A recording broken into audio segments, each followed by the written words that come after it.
No conviene olvidar que la especialidad en justicia para adolescentes también tiene que llevarnos a la especialidad en la detención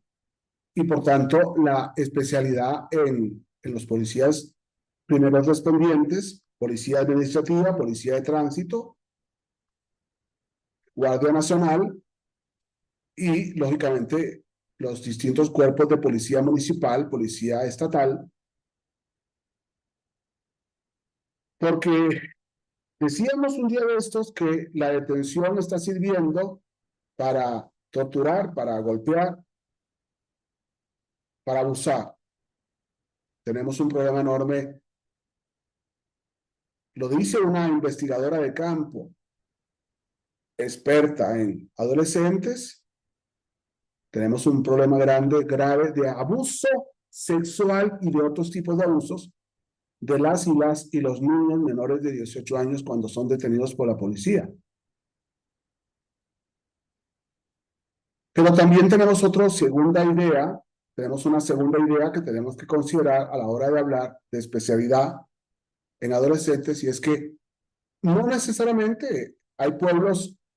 mexicanos en donde los niños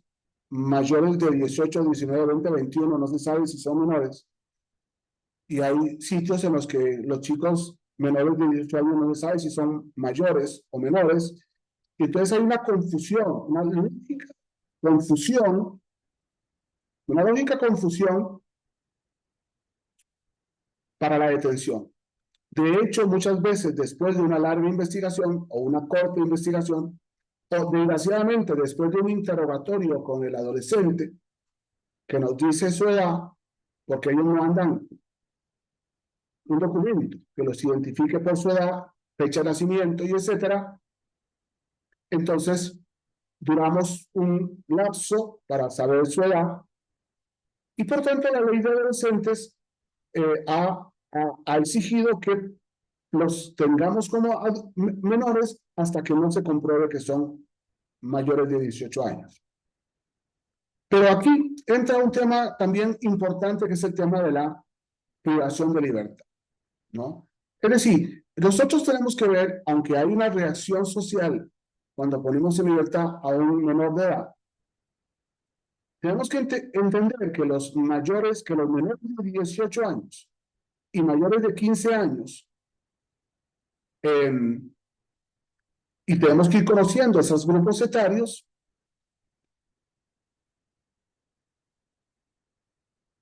una vez que se determine el tipo de acción penal, una vez que se determine el hecho delictivo,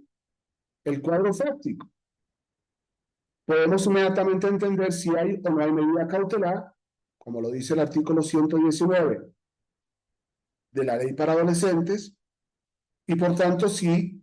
puede haber una cautela privativa de libertad o no privativa de libertad. Yo he hablado de que un especialista tiene que partir de que el adolescente no tiene por qué estar privado de libertad ni en el proceso ni en la condena. Y es muy importante entender que solamente por los delitos del 164, que no se pueden tener como delitos graves en los adolescentes, sino por los delitos del artículo 164, por la gravedad, no de la conducta del adolescente, sino por la gravedad del delito. Según la ley, un adolescente podría ser detenido, podría ser puesto a disposición del Ministerio Público y, conforme al artículo 119,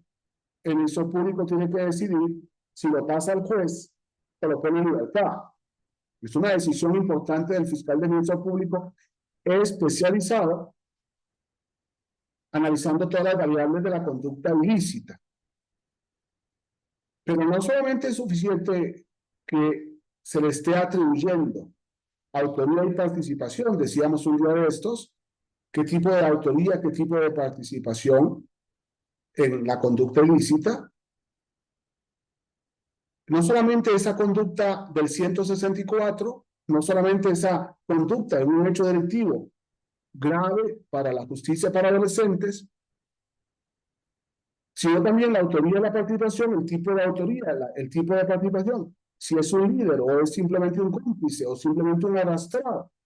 o le obliga, o se actúa en conciencia o no actúa en conciencia, elementos muy lógicos de un experto en derecho penal, pero también es muy importante que se den las razones de cautela. Aunque sea muy grave el delito, si el adolescente en libertad, artículo 168, peligro de fuga, artículo 169, peligro de continuidad de la acción delictiva, artículo 170, que el adolescente pueda herir, agredir, violar la libertad de una víctima, de un ofendido, de un testigo. Solamente en esas tres normas del artículo del Código Nacional de Procedimientos Penales, artículos 168, 169 y 170,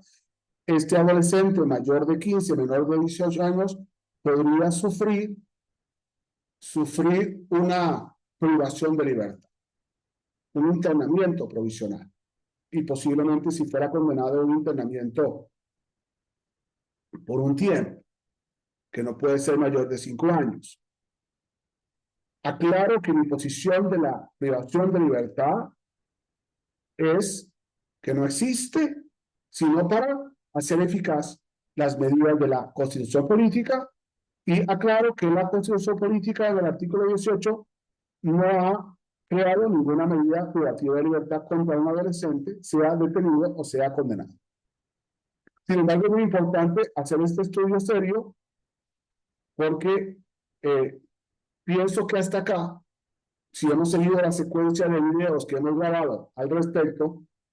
hemos visto el grupo etario menor de 12 años, el grupo etario entre 12 y 14, el grupo etario entre 14 y 16 y el grupo etario entre 16 y 18 años. Y esto nos lleva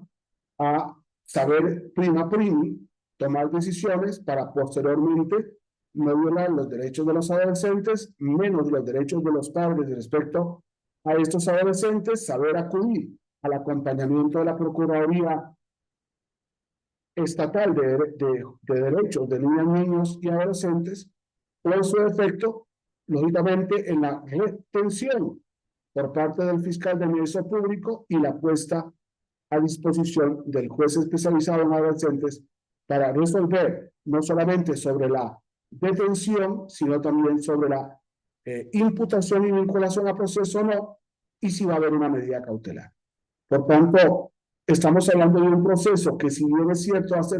referencia o relación al proceso acusatorio penal,